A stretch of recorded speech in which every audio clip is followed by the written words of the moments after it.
Gleich am Anfang entsteht die Gesichtskontur mit zarten Pinselstrichen. Dani Riss hat sich genau überlegt, welche Gemütsstimmung sie darstellen möchte. Fröhlich soll er schauen, der Franz, so wie er halt war. Bald feiert der Gasthof Krone in Waltenhofen im Allgäu das 60-jährige Brauereijubiläum. Hausherrin und Wirtin ist Wilhelmine Semmler, die Mini. Sie ist die Tochter vom Franz. Das war für mich der Anlass, dass ich gesagt habe, ich würde mir wünschen, dass Dani da meinen Papa verewigt. Dass er einfach bei dem Fest, wo wir jetzt dann auch haben, dass er da mit dabei ist. Was er, wenn er leben würde, auch sehr gerne dabei wäre. Ab jetzt darf Mini nicht mehr zuschauen. Wie das Lüftel am Ende aussieht, soll eine Überraschung werden. Am besten eine gelungene. Natürlich kann was schief gehen. Ich kann mich vermessen, ich kann, wenn es jetzt um ein bestimmtes, wie jetzt in dem Fall um ein Fenster geht, kann ich komplett in der Perspektive schief liegen oder wie auch immer. Oder ich treffe das Gesicht nicht, dann muss ich es natürlich noch mal übermalen und fange bei Null noch mal an.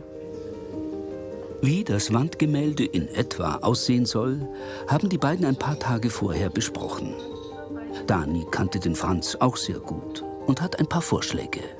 Also ich habe jetzt mal die Fotoalben alle durchforstet und habe da auch ein schönes Bild vom Papa gefunden. Das ist natürlich schon etwas älter. Hast du zufällig jetzt vom 70er ein Foto vom Papa? Ja, habe ich. Warte, ich guck mal, das habe ich mir abfotografiert. Ich muss mal schnell schauen, wo habe ich es denn? Das da. Mhm. Da ist er nämlich ziemlich lässig, steht er da. Ja, da ist er natürlich auch schon älter, da sind die Haare grau. Ja, ich denke halt, das passt besser. Ja, natürlich, wir können ihn jetzt nicht als ganz jungen Mann machen. Nee. Ne? Nee, klar, dann ist das. Und ich zeige dir noch mal die Haltung vom... ich habe nämlich meinen Sohn mal rein fotografiert ins Fenster. So in etwa würde ich ihn dann... Immer frei. Natürlich jetzt nicht mit Käppi und mit Kapuzenpulli. Aber dann einigen wir uns auf das. Und ich finde, da strahlt er auch. Mhm. Genau. Das ist super. Minis Leben ist der Gasthof. Hier ist sie aufgewachsen. Hier arbeitet sie.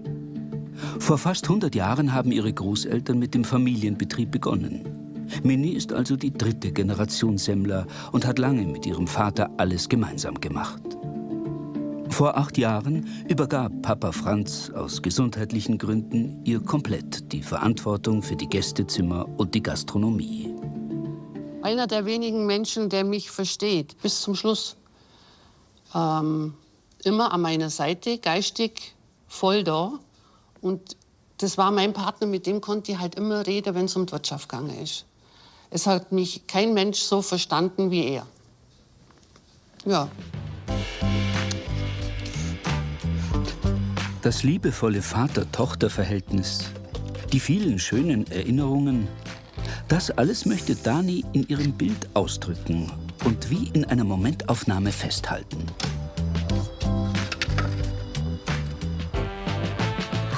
Hier sind wir wirklich in der richtigen Proportion, so wie 1:1 sozusagen.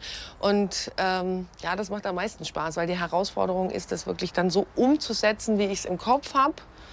Dass man also wirklich auch denkt, der Franz ist da. Den Franz spürt man hier noch überall. Die Einrichtung ist zum Großteil so, wie er sie gestaltet hat. Dazwischen überall Zeichnungen und Gemälde von Dani. Eines ihrer Lieblingsmotive: Kühe. Allgäuer Kühe natürlich. Und Mini liebt Danis Arbeiten. Meine Lieblingskarte, die Weinkuh. Die habe ich im Weinkeller, nämlich auch in groß. Ich finde es so lustig, dass die ihre Zunge bis in die Nase aufbringt. Der Sinn für Humor, die Leichtigkeit, das Persönliche. Das ist es, was Mini an Danis Arbeiten so gern hat. Das ist meine Tamara im Kindergartenalter, mein ältestes Kind, und meine Tatjana, mein jüngstes Kind. Und das Jahr drauf, da hat sie dann mein Enkelkind, Lea, draufgemalt. Und das Jahr drauf ist uns eine Katze zugelaufen.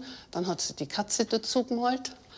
Und dann hat meine jüngste Tochter, die Emi, sich gekauft, Labrador, und jetzt sind sie alle drauf.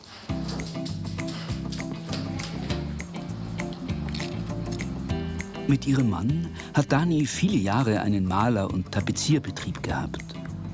Die unterschiedlichen Techniken, die sie damals gelernt hat, nutzt sie heute für ihre Arbeit als freischaffende Künstlerin.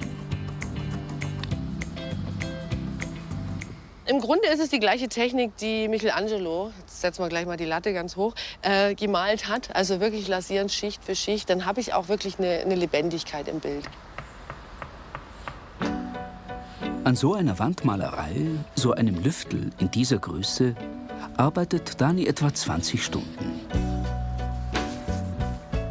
Immer wieder prüft sie, ob nach jedem Arbeitsschritt der Gesichtsausdruck stimmt. Ich finde, er schaut mich jetzt schon an. Ich erkenne ihn schon. Ich würde mich jetzt an ihn erinnern, hätte ich jetzt kein Foto da. Es ist der Franz. Also ich habe ihn, glaube ich, schon in seinen Zügen erwischt. Also insofern bin ich schon mal recht zufrieden und bin mal gespannt, was die Mini dazu sagt. Und einen Trick verrät uns Dani noch.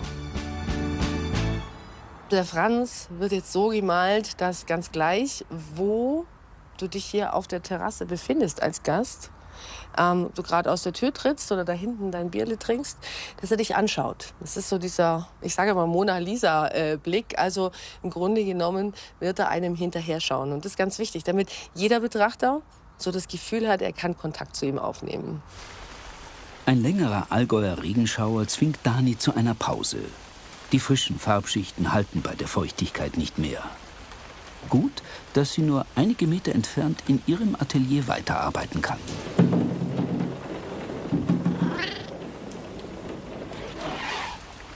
Aquarell, Acryl oder Zeichnung. Bleistift, Buntstift, Öl. In ihrer Malerei geht es um den Moment, aus dem Neues entsteht. Oft ist der Mensch im Mittelpunkt. Wenn es nur das Geld wäre, müsste ich aufhören manchmal. Das ist schwierig. Aber ja, da bin ich Idealist und sage, ich möchte die Welt noch ein bisschen mit Kunst füllen. Auch mit Auftragskunst. Manch Künstler mag das ja gar nicht, nach Auftrag malen, also nur seinen eigenen Kram machen. Das bin ich nicht. Also wenn, dann mache ich gerne auch mal, setze die Ideen anderer Menschen um. Für Dani ist es kein Widerspruch, Dinge zu verwirklichen, die sie sich wünscht, kombiniert mit den Vorstellungen ihrer Auftraggeber. Schließlich steckt in jedem von Danis Werken auch ihre Persönlichkeit. So wie im Porträt von Franz, das sie seiner Tochter Mini heute noch zeigen möchte. In letzter Zeit hat Dani rund um Kempten schon einige Auftragsgemälde an Hauswänden verwirklicht. Ich mache wirklich Dekorationsmalerei und nenne es einfach auch Lüftelmalerei, weil das Wort ist schön. Es ist ja auch draußen an der Luft und es ist in luftiger Höhe manchmal. Und drauf gekommen bin ich eigentlich, ja, weil Kundenwünsche da waren. Waren Leute da, die sagen, kannst du mir was an die Hauswand malen? Also habe ich damit angefangen und es muss gut angekommen sein, sonst würde ich es nicht weitermachen dürfen. Bis zum Brauereijubiläum sind es noch ein paar Tage. Dann möchte Dani fertig sein. Aber Mini soll schon mal schauen. Einmal werde ich wohl noch für 3 Stunden kommen müssen, aber dann ist es fertig. Ja. Und ich glaube, wir können es da drauf ankommen lassen. Sie erkennen vielleicht schon. Jetzt ist der Moment. Ja. Mein Herz schlug wirklich bis zum Hals. So, hier bleiben wir stehen. Und jetzt darfst du die Augen aufmachen. Cool. War super. Klasse. Oh, Dani, das hast du so schön.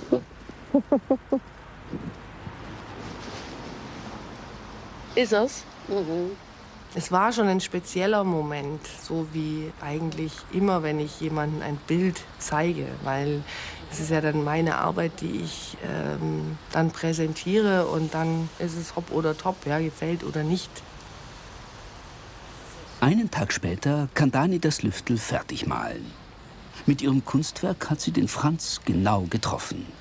Ein gut gelaunter Wirt, der gleich rauskommt und die Gäste begrüßt. Genau so wollte sie ihn verewigen.